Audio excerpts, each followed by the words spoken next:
Donc, je m'appelle Scarlett Decor, je suis patron-pêcheur au Guilvinec seul en mer depuis 1983.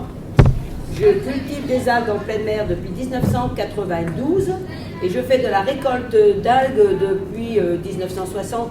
En gros, à peu près, ça fait ça depuis que je suis née pratiquement, mes parents étant guémoniers.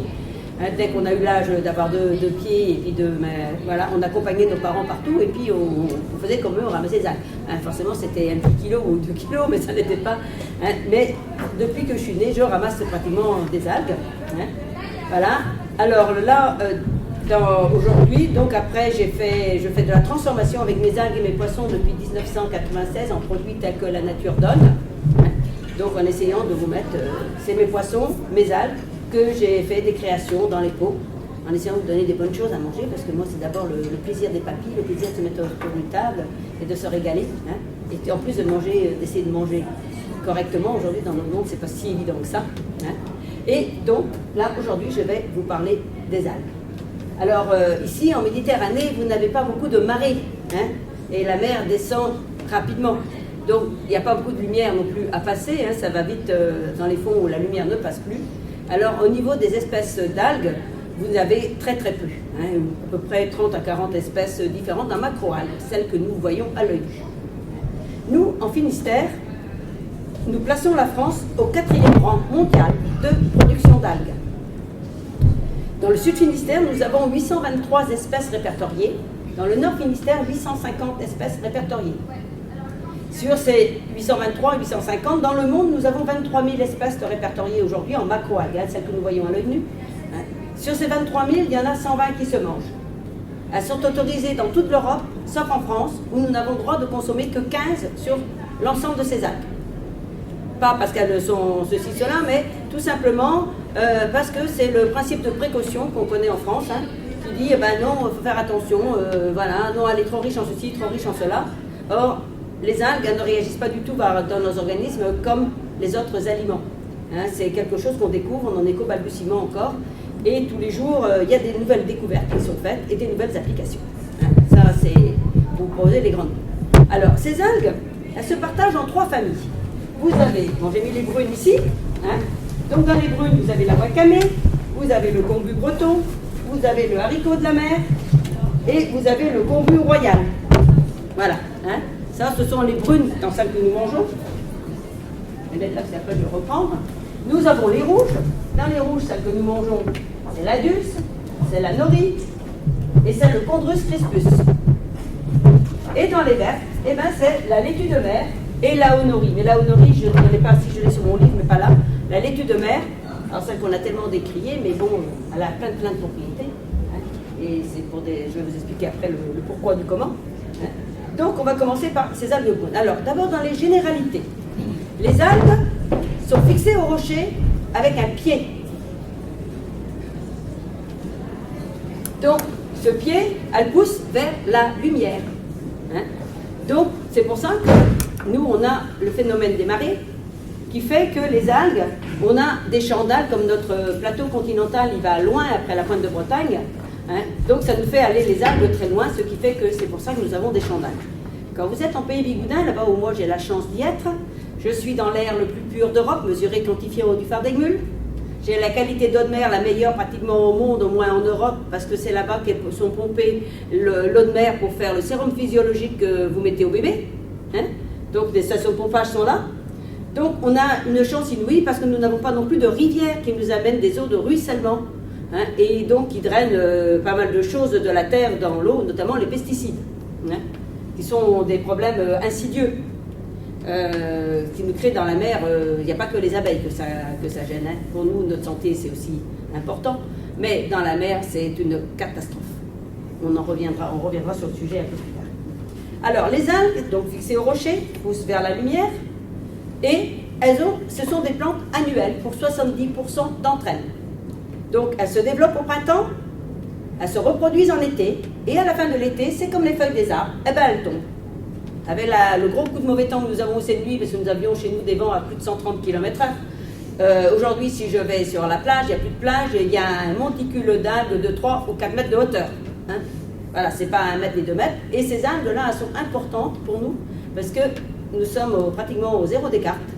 Et le fait que les algues viennent, la renforce la dune, que vous savez qu'on nettoie tous les matins. Nous avons pendant tout l'été les tracteurs qui nettoient les plages pour ne pas que vous ayez mal aux pieds quand vous allez marcher sur les algues qui ont séché, hein, et ainsi de suite. Donc, ah non, mais on a les odeurs, au niveau de l'odeur, non. Ça, c'est décomposition dans certains endroits, mais ça n'est pas sur les plages. Nous, c'est vraiment un liseré qui reste, mais ça enlève beaucoup de sable. Le problème, il est là, quoi. Donc, il faut bien qu'après, on ait quelque chose d'autre que... Ah, donc, pourquoi? Parce que ces algues, elles vont rester en dessous, puis le sable, la mer va nous ramener du sable dessus. Et ça va donc faire les couches qui vont protéger et renforcer la dune. Ça vous fait, vous savez, comme on faisait dans le temps dans les maisons pour faire, on mélangeait de la paille avec de la chaux et tout ça pour construire les maisons, pour faire. Alors ça nous fait un petit peu cet amalgame-là, mais avec des algues et le sable. Donc c'est quelque chose qui reste après très solide, et qui après va se décomposer, mais en donnant des choses qui vont être solides pour nous et bien nous protéger derrière. Voilà, c'est surtout ça qui est important pour nous. Donc on retient que les algues, ce sont des plantes annuelles, même cycle de vie que dans la nature, les végétaux. Alors les algues, c'est aussi l'origine de notre vie. Hein. La première algue apparue sur la planète, celle qui a créé l'oxygène et qui fait que vous êtes là aujourd'hui, c'est cette fameuse algue verte que nous avons tous décriée. Bonjour. Hein.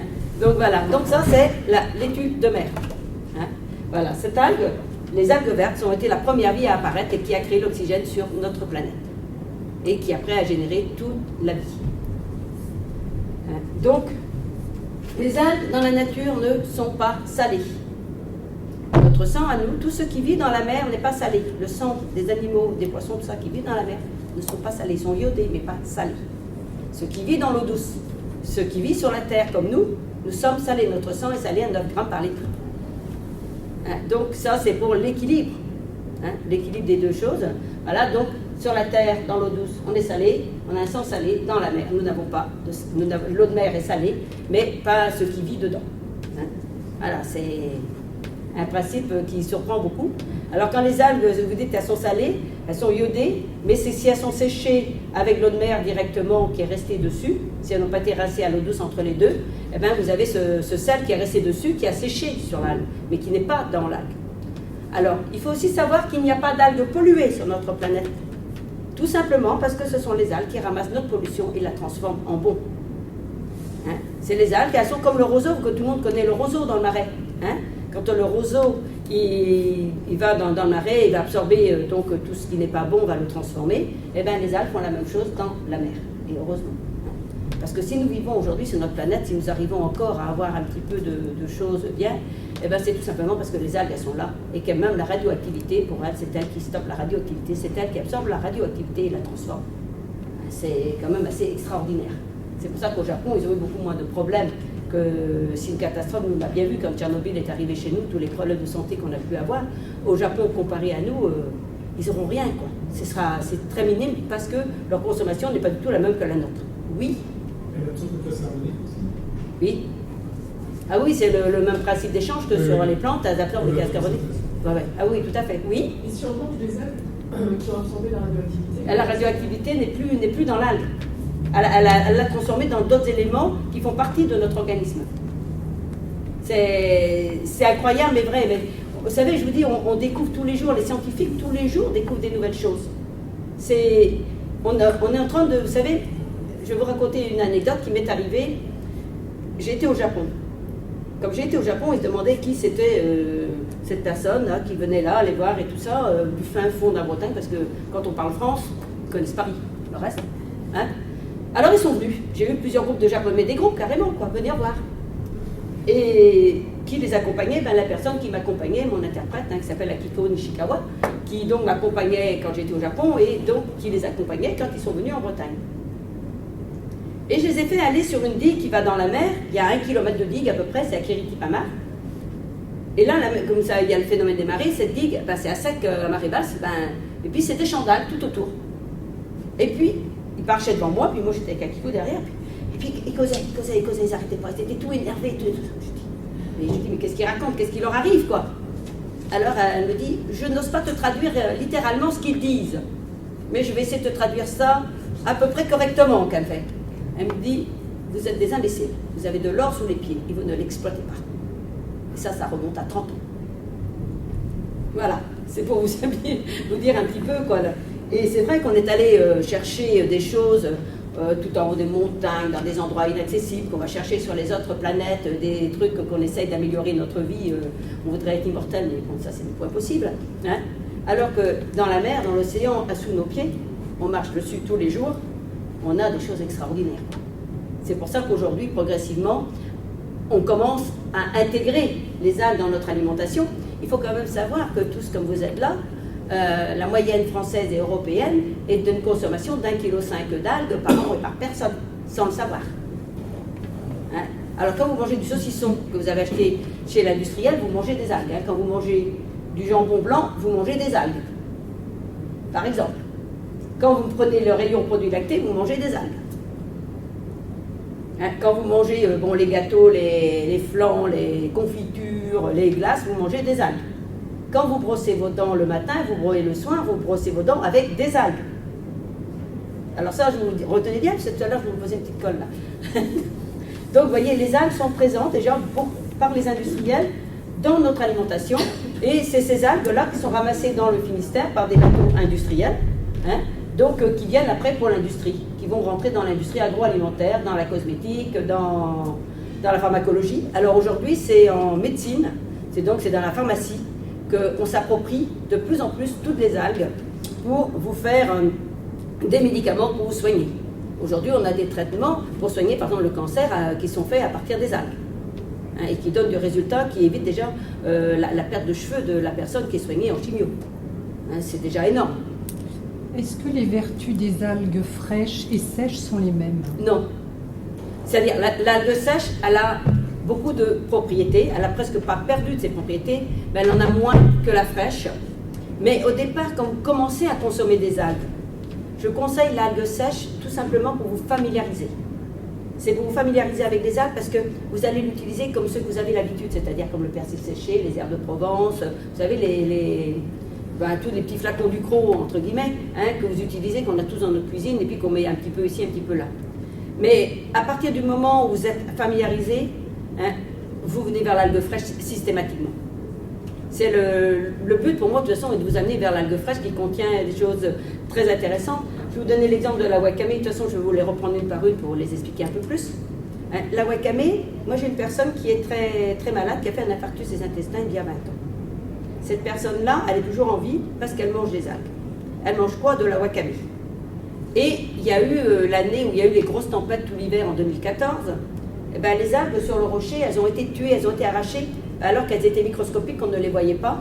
Mais comme la force de la vague donne 350 kg de pression par centimètre carré, elle avait détruit les algues microscopiques qui étaient là, qui allaient se développer après au printemps, enfin, donc on commence à sortir au mois de février-mars normalement.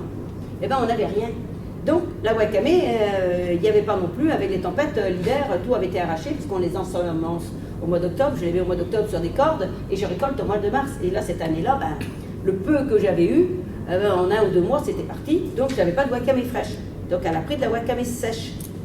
Et dans ses analyses de sang, ben, par exemple, la vitamine PP, elle n'avait plus, la B12 qu'elle avait besoin, elle n'avait plus, alors que quand elle mange la wakame fraîche, elle en avait quoi. Elle n'avait pas de carence du tout, et là, elle avait des carences avec la wakame sèche. Hein. Bon, ça, c'est un exemple concret, quoi. Donc, bon, moi, je ne suis pas une scientifique, hein. Moi, c'est le vécu, c'est le quotidien, c'est l'échange avec vous tous qui me permet aussi de m'enrichir, hein, et de vous apporter des choses et des éléments par rapport à ce qu'on vit au quotidien. Hein. Donc, voilà, c'est encore différent. Donc, je vous disais, on revient donc les algues ne sont pas salées, qu'elles ramassent, qu'il n'y a pas d'algues polluées sur notre planète, que c'est la lumière qui les fait pousser, hein. Donc voilà, et qu'elles se partagent en 3 familles. Alors, on va commencer par celle-ci. Donc c'est celle-là que vous mangez 1,5 kg par an et par personne. C'est le kombu breton. Alors le kombu breton, vous ne l'avez pas en algues fraîches comme ça. Pourquoi vous ne le voyez pas? Si je vous dis alginate, ça vous parle? Vous avez vu le mot alginate sur vos étiquettes? Voilà, c'est avec cette algue-là qu'on fait les alginates. Alors cette algue-là, elle pousse entre 5 et 6 mètres de fond. Elle fait un cordon, on va dire qu'elle fait un cordon d'une largeur de 2 à 5 mètres tout le long de la côte. À une profondeur, donc ces profondeurs-là, donc c'est aux Grandes Maries qu'elles viennent à découvert, mais elles sont donc pêchées avec les bateaux qu'on appelle les guémoniers, hein, et donc c'est l'appareil qui les ramasse, ça s'appelle un Scooby-Doo. Hein, donc c'est la serpe du druide dans Astérix le Gaulois, avec une chaîne, hein, c'est une vis sans fin, et puis ça masse comme ça ramasse les algues, ça remonte et ça met dans le bateau. Après le bateau vient à quai, là il y a les crapauds là, qui ramassent l'eau et qui mettent dans la benne qui est là sur le quai. Hein. Et ils font plusieurs tours comme ça dans la journée. Voilà. Donc cette algue-là, aujourd'hui, avec le besoin de consommation, avec la consommation qui augmente parce qu'on l'utilise de plus en plus, parce qu'elle a remplacé les os des animaux pour faire les gélifiants dans votre alimentation. Donc cette algue-là, eh ben, du coup, on est allé chercher l'étage de végétation qui est après, alors qu'il lui commence à 6-8 mètres aussi, c'est le Laminaria hyperborea. Mais celle-là, je ne voulais pas amener, c'est les gros troncs. Si vous allez sur les plages de Bretagne et que vous voyez, c'est la grosse tige avec un gros pied que vous voyez, des gros trucs durs sur la plage. Et c'est cette algue-là que, là, on veut nous envoyer, par exemple, sur le sud Finistère, dans la zone où moi je suis, 35 bateaux à la ramasser, mais plus avec le Scooby-Doo, avec ce qu'on appelle des peignes. Des peignes, ça vous fait comme une dringue, mais ça vous nettoie tous les fonds. Et donc, nous, on s'est révoltés. Voilà, nous, on a dit non. Parce que pour nous, cette zone qui va donc de à peu près 6 à 8 mètres, elle va jusqu'à au moins 30 mètres de profondeur, partout où la lumière passe. Mais c'est de cette zone-là que nous avons les homards, que nous avons la crevette bouquet, que nous avons les ormeaux, que nous avons toute la vie, les poissons et tout qui se reproduit, qui vit et tout ça. Si on vient tout nettoyer et qu'on vous le rend aussi propre que vos tables, là, on risque plus d'avoir grand-chose. Hein. Et puis le temps que la nature se refasse, je peux vous dire, ça ne va pas se faire comme ça. Donc du coup, pour l'instant, on a dit non, mais on est sur la sellette, on a toujours l'épée de Damoclès au-dessus de la tête, hein, et on se demande à quelle sauce on va le manger, parce que la puissance des industriels, elle est quand même importante, et nous, en face, nous ne sommes que des petits bateaux comme moi, quoi, des petits patrons pêcheurs, à défendre notre gagne-pain, quoi. Hein. Sur la zone concernée, là, qui est que devant le port de Guilvinec, on est 70 unités à travailler là et à gagner notre vie là. S'ils viennent nettoyer là, les 70 familles qui vivent à partir de là, c'est fini, quoi. On n'a plus rien, là on est nettoyé. Hein, économiquement, on ne sait pas comment on fait, mais on n'a plus rien. Voilà. Donc, vous voyez, aujourd'hui, on engage une bataille, hein, parce qu'il y a un besoin important d'algues. Alors, c'est vrai qu'on vous parle aujourd'hui de l'algue en culture, hein, mais aujourd'hui, il faut quand même savoir que le premier pays producteur d'algues, c'est le Chili. Hein, c'est pas ni le Japon ni la Chine, c'est le Chili. Le deuxième, c'est le Japon. Le troisième, c'est les États-Unis par l'Alaska avec le kelp. Et le quatrième, c'est la France. Hein. Donc vous voyez, avec ces algues-là, avec le kombu, les laminaria, hein, donc le digitata et l'hyperborea. Alors on revient maintenant aux algues de nouveau avec le kombu royal, qui est de la même famille, qui est cousine germaine du kombu breton, hein, qui se mange. Alors, cette algue-là, elle contient 500 fois l'iode du cabillaud. C'est une algue qui vous réveille l'esprit, qui alimente les cellules de votre cerveau, qui vous fait être toujours réactif, toujours, vous êtes dynamique, vous n'avez pas de sensation de fatigue, si vous allez bien dormir le soir, mais dans la journée, vous êtes réveillé le matin, vous êtes toujours en pleine forme. Vous ne savez pas ce que c'est que d'avoir les... non, là on est toujours nickel, toujours. Ouais. Donc ça c'est le kombu royal. Dans les algues brunes, après, toujours telles que ce que la nature nous donne, vous avez le haricot de la mer, les Immantalia elongata. C'est celle qui est la plus connue. C'est l'algue légume, comme le haricot vert. Hein. Alors, ça contient plein de vitamine C, plein de fibres, hein. Un peu d'iode, mais très peu, parce qu'elle peut être mangée en légumes et n'intervient pas pour les gens qui ont des problèmes de glandes thyroïdiennes ou qui ont des traitements de lévothyrox et tout ça. Ça ne va pas agir sur la glande thyroïdienne pour déstabiliser. Donc on la mange comme on mangerait une poêlée d'haricots verts, ça ne va pas gêner, hein, parce que c'est les algues brunes qui contiennent le plus d'iode. Hein. Les autres, par contre, je vous dirais, l'iode, c'est les personnes qui ont des problèmes de thyroïdienne, vous laissez y aller tout doucement. Hein. Alors c'est celle-là qui est la plus facile parce qu'elle est très neutre au niveau gustatif, donc elle permet tous les assemblages que vous voulez. Elle vous permet vraiment tout, aussi bien un mariage, vous allez la manger comme un légume avec une viande blanche, que vous allez la manger avec du poisson, que vous allez la manger avec un steak, que vous allez la mettre en salade, vous faites vos quiches, vous faites tout ce que vous voulez avec. Hein. Et on arrive à celle que je produis en pleine mer, au Guilvinec, donc, depuis 1992, et Ifremer depuis 1982, qui nous l'a amené. Nous sommes, alors moi je suis juste en dessous du 48e parallèle, qui est, le 48e, c'est celui qui passe aussi au Japon. Et donc cette algue, donc on appelle la wakame, hein, donc moi je fais tout mon cycle de reproduction toute seule, hein, je n'ai pas d'apport, je prends mes souches, avec mes souches je refais, et puis je refais l'année suivante, je fais exploser, hein, et voilà, je recommence mes cultures d'une année sur l'autre. Hein. Donc la wakame, C'est l'algue, on va dire, qui est considérée comme la meilleure au monde. C'est 450 000 tonnes de produites à travers le monde et de consommées. Ses principales propriétés, c'est surtout son calcium, qui est directement assimilable par l'organisme parce qu'elle contient du calcium et le catalyseur pour fixer le calcium. Donc, c'est celle qui est la plus facile à utiliser parce qu'en même temps, c'est un exhausteur de saveur qui vous met toujours en valeur le goût de l'aliment que vous consommez. Donc, quand vous mangez n'importe quel produit, vous n'allez pas dire, oh ben il y a de l'algue dedans. L'algue, elle est neutre. Elle est neutre, mais par contre, vous allez manger un produit qui va être sublimé, qui va être merveilleux à manger et vous allez avoir cette douceur. L'algue dans les produits, c'est de la douceur, c'est de l'arrondi, c'est de la finition du produit. Mais en même temps, c'est tout le calcium, c'est le magnésium, c'est tout ce qu'il y a dedans. Donc, pour nous, c'est très intéressant de manger un peu de wakame dans notre assiette, tout simplement. Et à travers les plats. Alors, il faut savoir que toutes les algues contiennent des protéines, mais elles sont autour de 20%, entre 18 et 20% de protéines, c'est-à-dire qu'elles restent un légume à part entière, comme ceux que vous consommez régulièrement. Donc, les algues contiennent toutes des antibiotiques naturels, les algues contiennent toutes des acides aminés, les algues contiennent toutes, qu'est-ce qu'on a encore besoin, les minéraux, les oligo-éléments, voilà. Donc, en faisant le mélange d'algues, on arrive à reconstituer tout ce qui nous constitue, nous. C'est l'origine de la vie, donc on le retrouve chez nous. Mais comme elles le tiennent, les algues, c'est très concentré ce qu'elles tiennent par rapport aux plantes, parce que quand elles ont donné après la vie que tout s'est fait, les plantes et tout ça, eh ben, ce qu'il y avait dans les algues est parti dans les plantes, mais dilué, parce que ça a donné plein de choses derrière. Voilà, donc vous retrouvez ce qu'il y avait dans les algues au départ, comme nous, les algues c'est notre composition, mais en même temps c'est aussi les plantes, les arbres, les fruits, les légumes, tout ce que nous mangeons. À partir des algues, il y a eu toute la vie autour qui a été créée. Alors nous arrivons maintenant aux algues rouges. La dulce. Alors la dulce, elle est pleine B6 et pleine B12. Mais c'est elle qui contient le plus de protéines, 35% de protéines. Cette algue-là, elle est mangée de tradition par les Irlandais, par les Russes et par les Canadiens, dans le monde, on va dire, occidental, entre guillemets. Tout simplement à cause de ces protéines, parce qu'elles compensaient, par exemple, pour les Irlandais, elles compensaient le fait que leur terre était très pauvre, qu'ils n'avaient que le mouton, qu'ils n'avaient pas le droit d'aller en mer, ils n'avaient pas accès à d'autres protéines.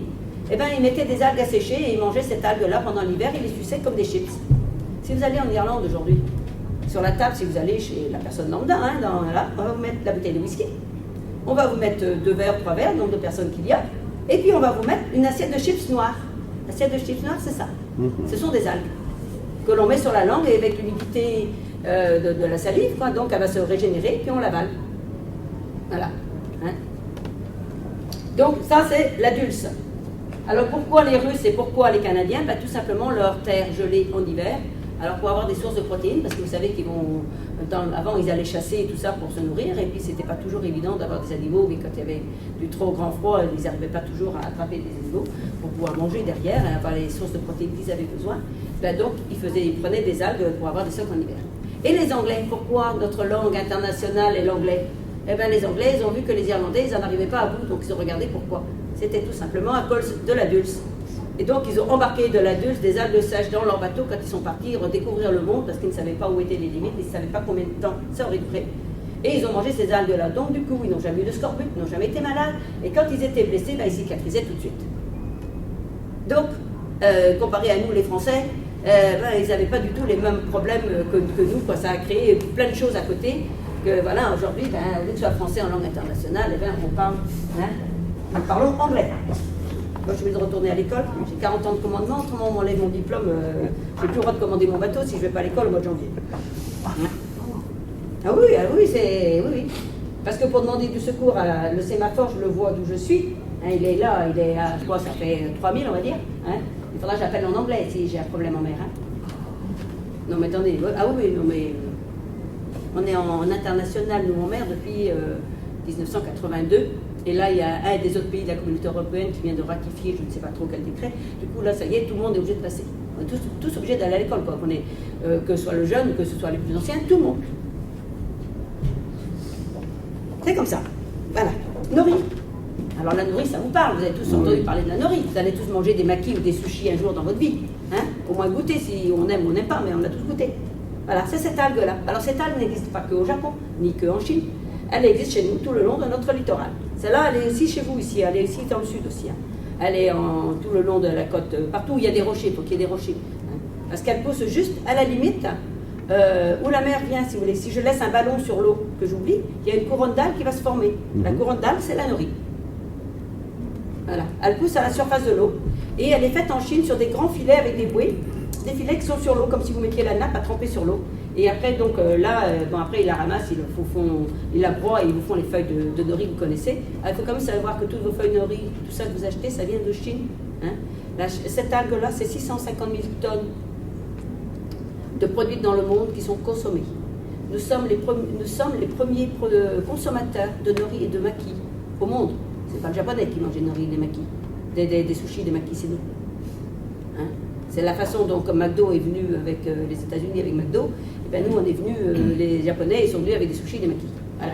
Hein, ils ont fait manger ça, ils ont trouvé quelque chose qui correspondait bien au goût français qu'ils allaient consommer en se disant on va se dépayser. Avec la sauce soja. Voilà. Donc la nori, elle contient à elle toute seule 10 acides aminés. C'est une algue reminéralisante que l'on peut manger en quantité. Hein.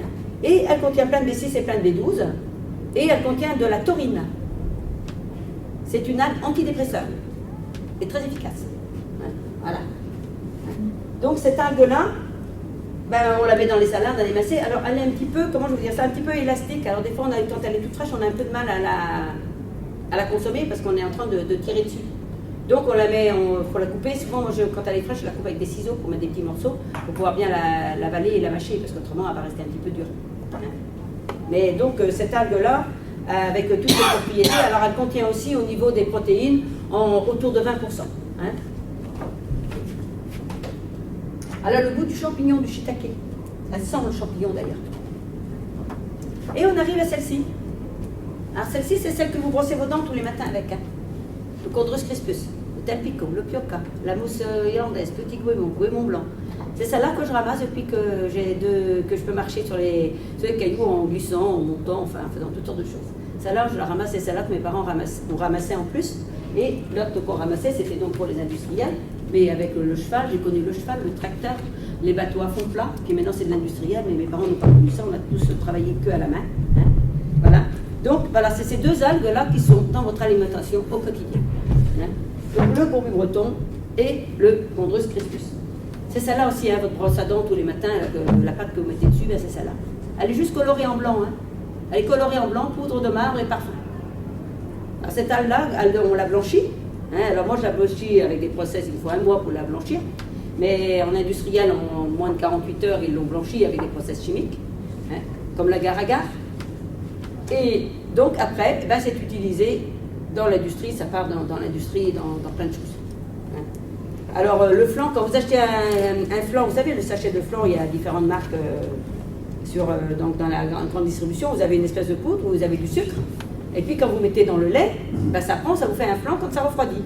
Alors ça prend parce que c'est cette algue-là qui est mélangée avec du sucre et puis le parfum. Voilà. Oui? Non, ça c'est le Chondrus crispus. L'agar-agar c'est pareil, mais l'agar-agar c'est une autre algue qui s'appelle le Gracilaria verrucosa ou le Géléidium. On a deux autres algues pour faire l'agar-agar. Mais l'agar-agar n'est utilisé que par les mères de famille, je vais dire en confidentiel, c'est tout petit comparé à ça. C'est celle-ci qui en industriel fait des volumes énormes. Et cette algue-là, elle est cultivée au Chili maintenant pour pouvoir assurer. Alors autant, quand j'étais gamine, c'était l'algue que tout le monde ramassait, mais même vous veniez en vacances chez nous. Comment? Ah non, pas les goémons, parce que le goémon, c'est le nom générique. C'est le nom générique, si vous voulez, qui englobe toutes les algues. Mais souvent, on le donne au fucus et à l'ascophyllum, qui sont les algues qu'on voyait sur la plage, échouées. Il y a du goémon sur la plage, machin. Ce sont les premières algues du premier étage. Celle-ci, c'est que grande marée. Hein, on les ramasse aux grandes marées pendant 4 jours à peu près. Ça fait 2 fois par mois, et que de mai à septembre, c'est tout. C'est très cadré. Hein, il y a des autorisations et tout ça. Et donc, cette algue-là, l'agar-agar, comparée à cette algue-là, donc, va être utilisée, mais on ne peut pas la blanchir. Moi, naturellement, je ne peux pas la blanchir, l'agar-agar. Je n'arriverai pas à la blanchir. Elle est faite qu'en process chimique et elle est vendue en bio avec des process chimiques et des produits. Vous avez 15% de produits chimiques dans l'agar-agar que vous achetez. Ah. Même en bio. Mais non, il faut quand même que vous le sachiez, quoi. Hein? Voilà, ce n'est pas un produit naturel à 100%. Parce Alors, qu'ils ne peuvent pas le blanchir autrement. Alors, l'agar-agar, pour qu'il soit naturel, il faudrait qu'il soit presque aussi rouge que la nappe que vous avez devant vous. C'est pas grave. Ben non, mais il ne se vend pas. Parce qu'il va colorer, si vous voulez, le problème, c'est qu'il va colorer le produit que vous fabriquez. Eh oui. Donc, si vous voulez, par exemple, vous faites un flan à la vanille, il sera au lieu d'être jaune, il va être rose. Voilà. Vous voyez, s'il n'y avait pas le produit chimique pour le blanchir. Mais non, mais c'est pour vous montrer l'absurdité de... Vous savez, avant de faire un produit, aujourd'hui, on fait une étude. On fait une étude de voir qu'est-ce qui plaît aux gens et tout ça, quel goût ils ont envie. Hein? Alors, quand j'étais en formation d'aquaculture, il y avait notre prof qui nous disait, qui s'appelle Camolo, qui est venu faire des trucs là, pour les bouts rouges que vous avez ici dernièrement. Il nous disait comme ça, ben, vous savez, demain, si le consommateur veut du turbo qui a le goût de fraise, on lui fait du turbo qui a le goût de la fraise. Vous comprenez? C'est pour vous dire qu'on peut faire vraiment tout ce qu'on veut. On vous fait aujourd'hui des produits qui vont que nourrir votre estomac, vous allez remplir votre estomac, vous n'aurez pas de sensation de faim, mais en même temps, on va vous le faire parce que gustativement ça va plaire. Mais ça ne veut pas dire que ça nourrit votre cerveau, ça ne veut pas dire que ça nourrit les ligaments, les muscles, tout ce qui fait notre vie, tout ce qui fait qu'on va être en bonne santé. Voilà, on nous les fait bons gustativement, alors les gens vous disent c'est bon.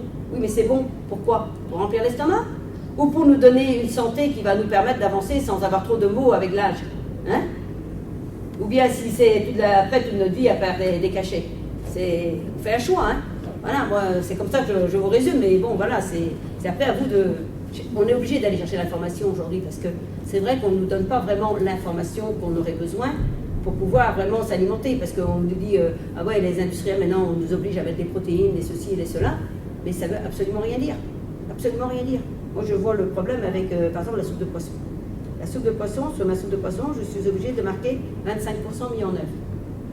Si je mets de l'arête et de l'eau, de l'arête de poisson, je mets de l'eau avec, je mets 25 kg pour 100 litres d'eau, hein, enfin 25 kg d'arête et 75 litres d'eau, j'ai la même chose.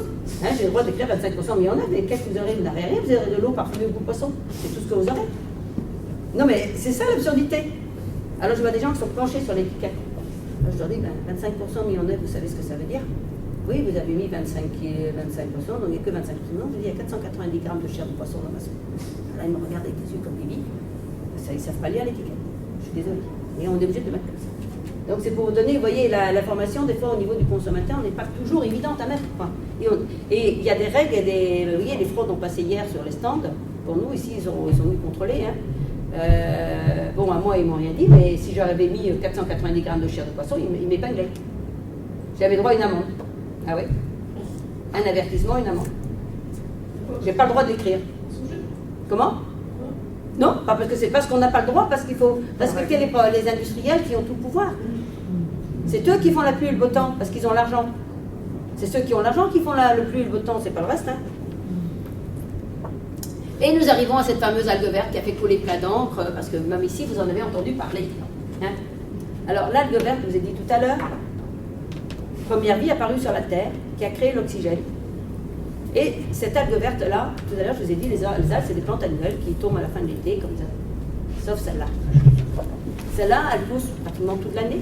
En hiver, elle est plus dure, parce que la mer est rude, alors elle s'adapte. Hein. Mais elle ne vit pas comme les autres. C'est cette algue-là qui nous nettoie la mer, qui fait que quand vous venez en été et que vous pouvez vous baigner dans des eaux très pures chez nous, eh ben, c'est l'algue verte qui a ramassé tout ce qui traînait. Et pourquoi? Eh bien, l'algue verte, elle va pousser sur le rocher. Et puis, alors elle va pousser, vous allez la voir, s'il y a du soleil en mars-avril, parce que les algues se développent au mois de mars-avril. Et s'il fait du mauvais temps, comme cette année, nous avons eu pluie, vent, froid, enfin tout ce que vous voulez, des nuages surtout, donc pas beaucoup de lumière. Alors les algues, elles étaient là, mais elles étaient grandes comme ça, elles ne poussaient pas. Hein? Donc l'algue verte, pareil, elle ne poussait pas. Par contre, eh ben, ce carapate quand même du rocher, elle va partir de cette école du rocher, quand elle est à peu près, en général, vers fin mars, début avril. Mais seulement, elle n'est pas morte. Elle continue de vivre pendant 5 semaines. Pendant 5 semaines, au gré des courants, ben, elle va se promener. Mais d'une algue qui est grande comme ma feuille, là, ben, vous allez avoir une algue qui va être grande comme votre nappe. Comme la table que vous avez devant vous, en l'espace de 5 semaines, et même plus grande que ça. Mais ce sera la lumière qui va la faire pousser. Et s'il y a du soleil, forcément, eh ben, la lumière, voilà, alors elle va faire plou, plou. Et quand elle va bien s'échouer au bout de 5 semaines, eh ben, ça va vous donner des tapis d'algues. des tapis d'algues sur lesquels le soleil va taper. Quand la mer va monter et descendre, surtout que c'est aux grandes marées, ça veut dire tant, ça va glisser 3 mètres ou 5 mètres. Et puis le lendemain, la marée de la nuit, ça va refaire pareil, et ainsi de suite, puis après le soleil va taper dessus. Et quand le soleil va taper, je ne sais pas si vous avez mis un thermomètre quand vous êtes allongé sur le sable à faire la crêpe. Hein? Quand vous êtes en train de faire la crêpe sur le sable, ben, vous avez 50 degrés facile sur le sable, même si vous avez 20 degrés dans l'air. Alors, là, ben, ça a fait quoi? Eh ben, ça a fermenté. Ça a fermenté, ça a développé un gaz que vous connaissez bien ici, parce que la Malaigne en Méditerranée, eh ben, c'est tout simplement l'hydrogène sulfuré qui s'est développé sous les algues, parce que comme ça fait un film qui est comme du plastique, on va dire, donc l'oxygène ne circule pas. Donc cet hydrogène s'est développé avec la fermentation, et malheureusement, les animaux qui sont morts, eh ben, c'est avec cet hydrogène sulfuré qu'ils ont directement respiré en mettant le naseau pour aller chercher, peut-être courir après une petite souris qui a fait la même chose qu'eux, hein, mais qui, voilà, qui courait après, et puis voilà comment est arrivé ces accidents malencontreux. Hein, parce que les algues sur la plage, il y en a toujours eu. Mais ce que les gens, alors on vous dit, ah ben, il y a plein d'algues vertes, il n'y en avait pas avant. Il y en a toujours eu, mais seulement avec la courantologie, on la modifie, vous savez avec quoi? Parce que nous appelons les ouvrages de mer. Tout simplement, quand on construit une digue, quand on creuse un port, qu'on va enlever des vases, qu'on fait ceci ou cela, on modifie tout un environnement, tout un écosystème.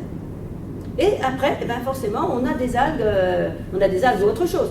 Mais on a de la vase qui se forme dans un endroit où c'était du sable propre, mais on voit de la vase arriver. Hein? Il y a une modification du milieu à partir du moment où il y a une construction, où il y a quelque chose qui vient dans la mer qui n'y était pas. Et je peux vous dire que ça va des fois très vite. Hein? Et donc on a maintenant des apports au fond de baie et tout ça, des apports d'algues vertes, surtout dans la côte nord bretonne, hein, au fond des baies surtout, mais c'est parce qu'il y a eu des modifications. Vous savez, quand on a, autour du Mont Saint-Michel, on a fait des travaux gigantesques. Mais ces travaux-là, ils ont un impact sur toute la côte bretonne et toute la Normandie. Alors on nous dit les algues vertes, mais les algues vertes, elles sont arrivées quand on a construit le port de Roscoff, quand on a construit tous les ouvrages, parce que là on a fait des ports, des criers, on a fait énormément d'ouvrages de mer sur la côte nord bretonne. Hein. Et puis l'histoire du Mont Saint-Michel par derrière, ça a tout modifié. Donc on a des algues vertes qui arrivent dans des endroits où il n'y avait rien. Parce que les gens, vous avez entendu des gens qui disaient ah ben nous on a été là, on venait là, il n'y avait rien sur la plage, on avait une belle plage et tout, puis maintenant il y a plein d'algues vertes. C'est tout simplement dû à ça. Mais depuis 2010, on n'a plus d'algues vertes. Parce qu'il n'a pas fait beau au printemps. Hein. On a du temps froid au printemps. Alors, cette année, on a eu un été exceptionnel, mais jusqu'à fin juin, début juillet, on se lève. Hein. Je peux vous dire, on ne savait plus quoi en faire, on avait froid, on avait tout ce que vous voulez. Donc il n'y avait pas d'algues. Et dans la nature, sur les algues, ben, j'ai 2 mois de retard. C'est-à-dire que les récoltes que j'aurais dû faire au mois de juillet, j'étais au mois de septembre en train de récolter des algues que j'aurais dû avoir récoltées en juin, juillet. Quoi. Et pour tout, hein. Tout ça a été comme ça pour nous dans la mer. C'est comme sur la terre, hein, aussi on a des décalages, on voit des décalages. Si vous êtes dans le milieu agricole, on se rend compte que la nature, il y a des choses qui sont un peu bizarroïdes maintenant. Hein. Ben voilà, dans la mer, c'est pareil.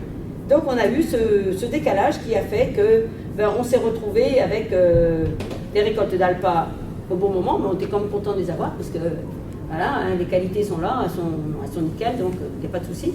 Mais avec du décalage, on s'est dit, on n'arrivera jamais à pouvoir fournir la demande, ni rien du tout, parce que quand on allait récolter, on ne récoltait rien. Alors cette algue verte, elle, par contre, donc qui s'est développée, et ben aujourd'hui, en 2010, on a fait des usines pour transformer l'algue verte. Et vous savez ce qu'on en fait dans l'algue verte qui venait comme ça s'échouer sur la plage? Donc elle est pêchée en mer avant, donc pour empêcher qu'elle vienne sur les plages échouer, pour empêcher les odeurs nauséabondes, l'hydrogène sulfuré, et puis qu'il puisse y avoir d'autres personnes ou d'autres animaux qui n'y survivent pas. Hein. Et on en fait quoi? De l'aliment pour les poulets, pour les envoyer dans les Émirats Arabes Unis. Et on en fait aussi de l'amendement pour les terres, au lieu d'employer des produits chimiques, des engrais chimiques, et on remet l'algue verte séchée, broyée, qui est remélangée à la terre et qui rapporte donc les nitrates et les phosphates à la terre pour donc pouvoir se développer derrière et donner aux plantes autre chose. Donc nous avons une usine à Douarnenez et une autre à Quimper qui transforme l'algue verte. Mais cette année, nous avons été obligés, comme les années précédentes, mais cette année encore plus, d'importer des algues vertes de Chine pour pouvoir les travailler, parce que nous n'avions pas d'algues vertes chez nous. Vous voyez, comme quoi, c'est Dame Nature qui commande, hein. Nous, on ne fait que subir et nous adapter. Hein. Dame Nature, elle sera toujours la plus forte, ça je peux vous dire, hein, parce que moi je vis avec les éléments depuis toujours, et c'est toujours la nature qui a toujours le dessus, hein, c'est pas nous. Hein. Nous, on s'adapte et on compose avec elle. Hein. Voilà, c'est comme ça que je peux résumer. Voilà, je voulais vous parler d'autre chose. Est-ce que vous avez des questions? Est-ce que j'avais autre chose? La spiruline. La spiruline n'est pas une algue, c'est une nanobactérie qui est nourrie, qui est 67% de protéines, c'est un produit dopant, comme l'EPO, comme tout ce que vous voulez. C'est pour les sportifs, c'est surtout pas pour la personne lambda. Si vous prenez de la spiruline, 2 fois 10 jours par an maximum, 1 gramme maximum. Autrement, si vous faites plus, ben vous allez bloquer vos reins, à moins que vous fassiez 10 km par jour, pas de marche, hein, ou de la marche sportive, ou du sport, ou de la piscine, ou tout ce que vous voulez, mais en sportif, haut niveau. Hein. La spiruline est quelque chose qui a été fait par les industriels, avec des investissements extrêmement lourds. Moi, j'ai un collègue sur Douarnenez qui a fait 4 millions d'euros d'investissement pour me sortir 14 kilos de spiruline des bonnes années.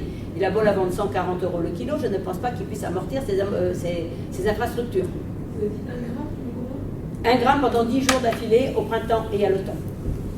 Ne jouez pas avec, hein, parce que j'ai eu sur mon stand à Paris des personnes de 40 ans, que je connais depuis 20 ans, avec les tuyaux dans le nez qui arrivent me voir sur le stand, les tuyaux dans le nez et tout, ben, ils sont en attente de greffe de rein, hein, première chose, et tous les organes abîmés à l'intérieur, hein, spiruline.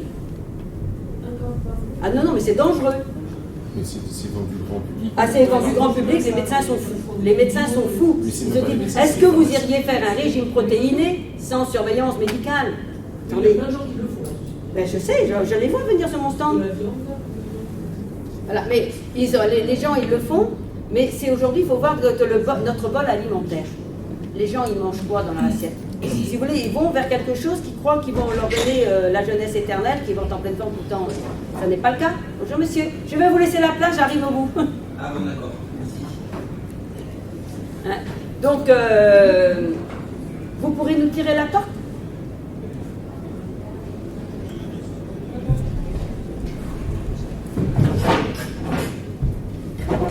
Merci. Hein? Donc, ça vient de notre problème de bol alimentaire. Aujourd'hui, on se dit, nos jeunes n'ont plus d'énergie. Qu'est-ce qu'on leur a donné à manger? Comment voulez-vous que c'est de l'énergie? Il y a une chose que je suis en train d'étudier et de regarder autour de moi aujourd'hui.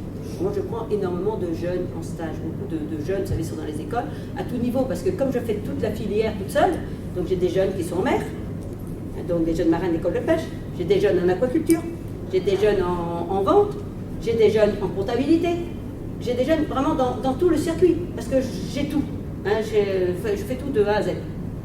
Eh bien, je m'aperçois, bon, il y a des jeunes, il n'y a pas de problème, mais il y a d'autres jeunes, ils sont fatigués en arrivant comme ça. Ils arrivent au boulot. Qu'est-ce que vous allez en faire? Et qu'est-ce que vous allez en faire? Vous avez envie de les secouer, hein? Et on s'aperçoit, puis après je regarde ce qu'ils mangent. Alors, on mange ou la pizza, McDo, hein? Le panini. Qu'est-ce qu'ils ont mangé là? Rien. Ils ont rempli l'estomac. Ah, vous avez bouffé, Georges. Vous n'avez pas mangé, vous avez bouffé. Ils me regardent et me disent, je dis ouais. Puis après, derrière, vous allez chercher le petit joint là, parce que vous n'avez pas d'énergie, vous allez chercher un peu de machin, quoi. Hein? Eh bien, pour eux, ça devient.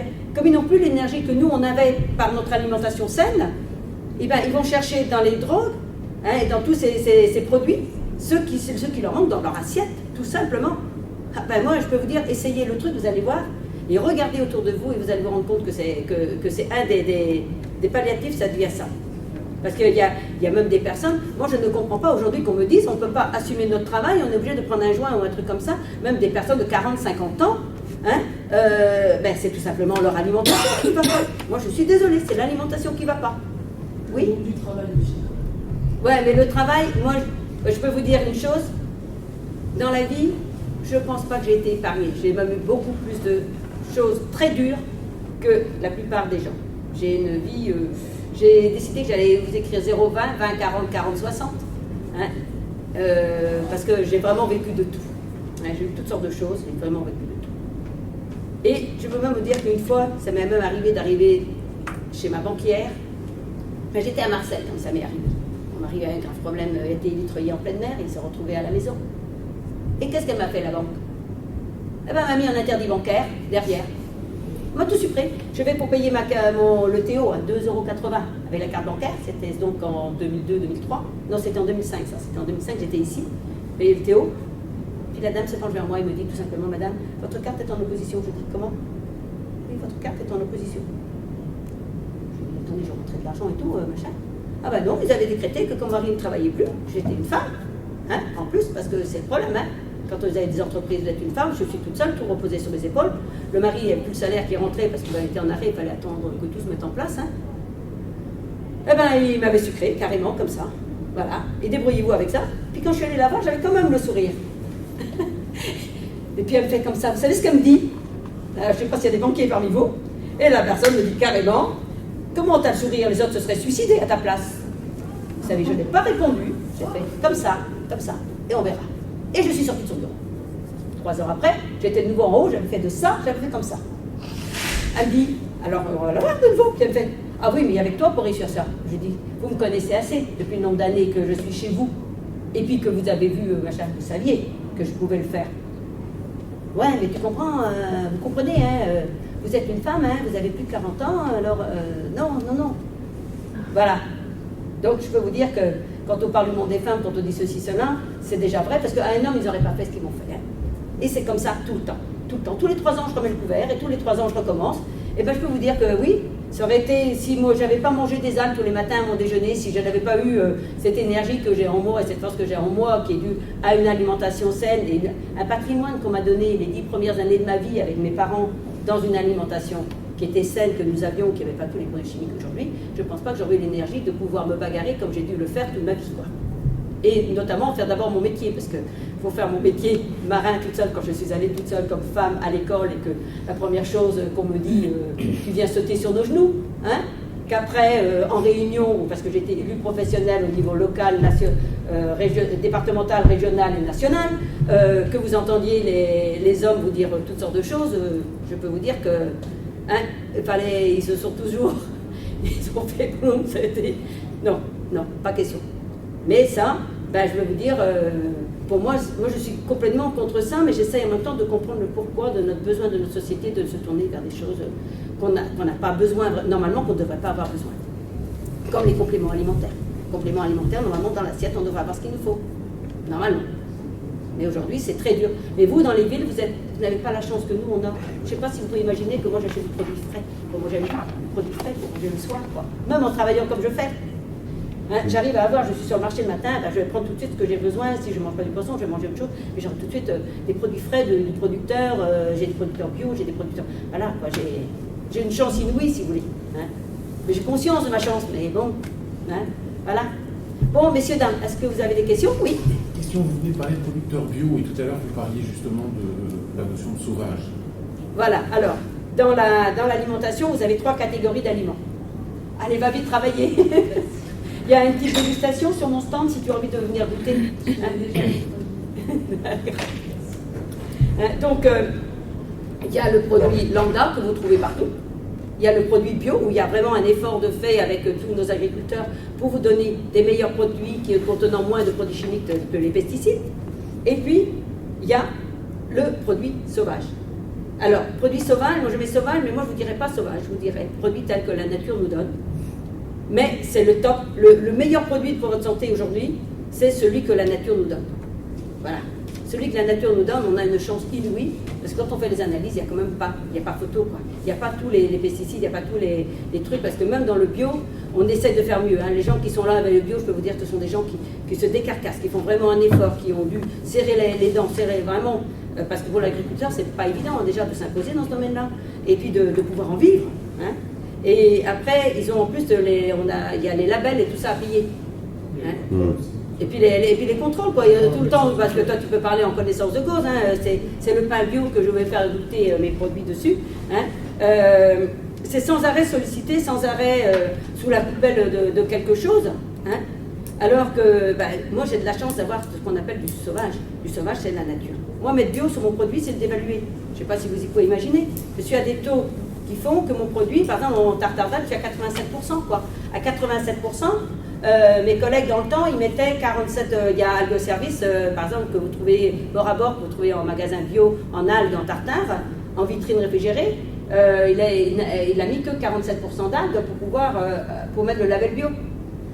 Il a mis que 47%. Et les autres algues sont pasteurisées. Tous les autres tartares que vous trouvez sont pasteurisés, sont cuits. Donc, vous voyez, c'est le bio, il a des règles très strictes. Hein.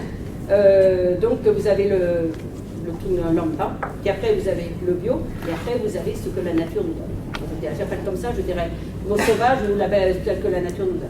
Voilà. Là, bon, c'est déjà le mieux, mais vous n'allez pas pouvoir manger, malheureusement, vous n'avez pas accès au sauvage et à ce que la nature donne tous les jours, quoi. Hein. C'est ça. Hein, c'est ceux qu'il faut faire rentrer avec le bon.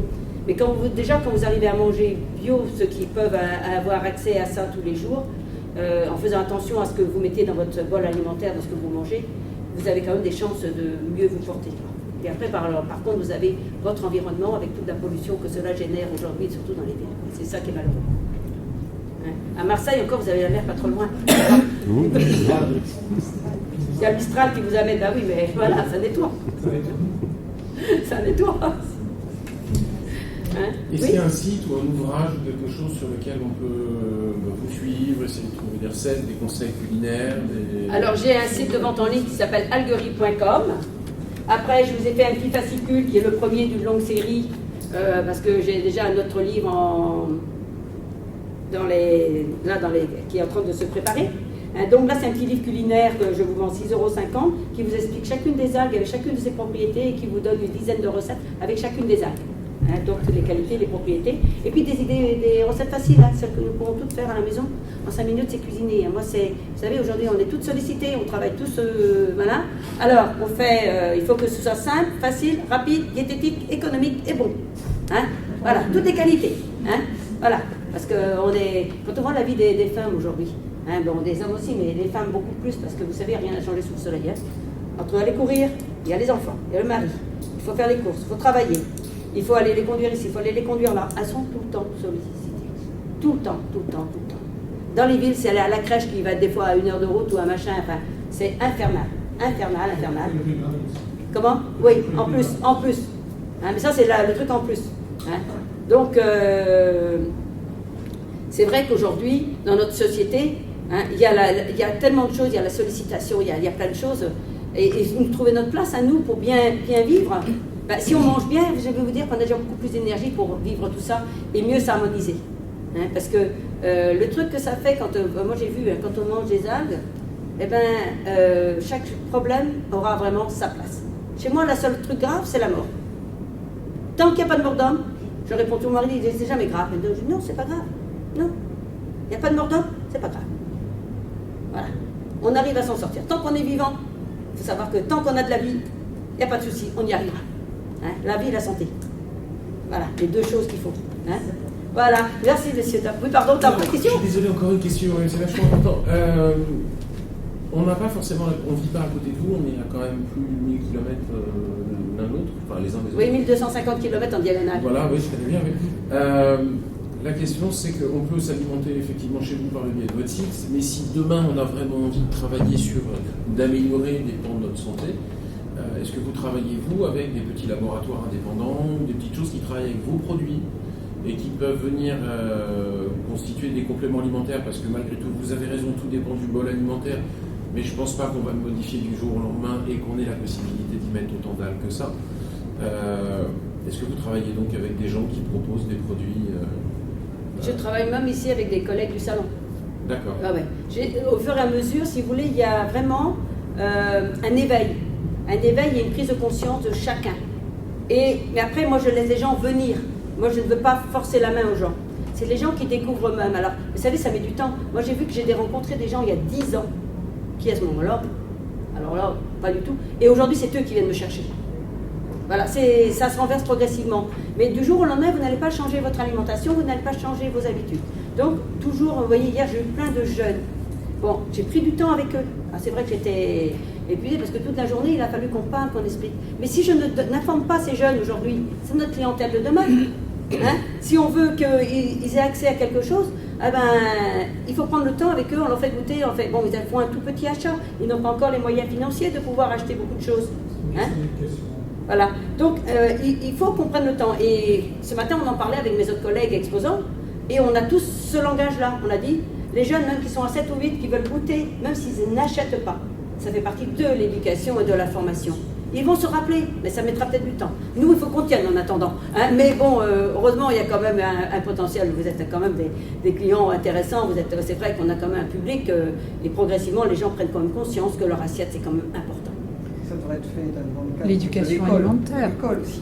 Apprendre à un enfant. Oui, mais est-ce que le professeur, l'instituteur, est-ce que les parents, aujourd'hui, ne se sont-ils pas déchargés de la propre éducation de leurs enfants. Ça, c'est certain. C'est aux parents Voilà. de faire l'éducation alimentaire. L'éducation alimentaire, moi je regrette, mais chez moi, à midi ou 1 heure, suivant le travail, on mangeait, et papa a toujours dit, c'est là, votre santé, c'est l'assiette. Chez moi, ça a toujours été important qu'on se mette autour de la table. C'était la vie de famille, c'était autour de la table. C'était autour de la table, c'était ce qu'il y avait dans l'assiette, et c'était le fait de se retrouver. La force que l'on a vient aussi de la famille. Parce qu'aujourd'hui, nous avons beaucoup de gens, malheureusement, ont perdu leurs racines, se sont éloignés par le travail, par le machin, et puis après, il y a les familles qui sont... Bon, c'est vrai qu'on se sépare pour un oui, pour un non. Nous, moi j'ai 41 ans de mariage, avec tous les aléas qu'il y a. C'est vrai que tous les jours, ça peut être rose. Hein. C'est vrai que tous les jours, il a fallu qu'on fasse des concessions d'un côté ou de l'autre. Hein. On le connaît, hein, on sait. Hein. Mais bon, ça fait partie de la vie. Mais en même temps, les enfants ont une stabilité. Et quand ils ont une stabilité, derrière, ben, il y a tout qui va aussi avec. Il y a beaucoup de choses dans la vie, il y a beaucoup de choses autour de nous. Et puis aujourd'hui, il y a les médias, ils n'ont pas du tout la même... les enfants n'ont pas du tout la même approche que nous. Ma maman qui nous a donc élevés nous, qui après a eu mes enfants à moi, puis les enfants de mes frères et sœurs, qui après a eu ses arrière-petits-enfants qu'elle a gardés. Elle me dit, mais aujourd'hui, il n'y a plus d'enfants. Les bébés, déjà, avec l'éveil qu'ils avaient, il n'y a plus d'enfants. Elle disait, il n'y a plus d'enfants. Elle avait vu 3 générations, elle me dit, il n'y a plus d'enfants. Voilà, c'était sa réflexion. Hein? Alors donc, vous voyez, dans notre monde, hein, nous avons beaucoup d'efforts, nous sommes des petites gouttes d'eau, mais il faut essayer, même si nous sommes des petites gouttes d'eau là pour former le petit ruisseau, et puis la rivière, et puis après le grand fleuve et l'océan. Hein, mais c'est chacun de nous un petit travail qui n'est pas dur. Enfin, déjà que nous mettre en cause et travailler tous ensemble avec notre petite goutte d'eau les unes à côté des autres, on fera aussi beaucoup de bien à côté de nous.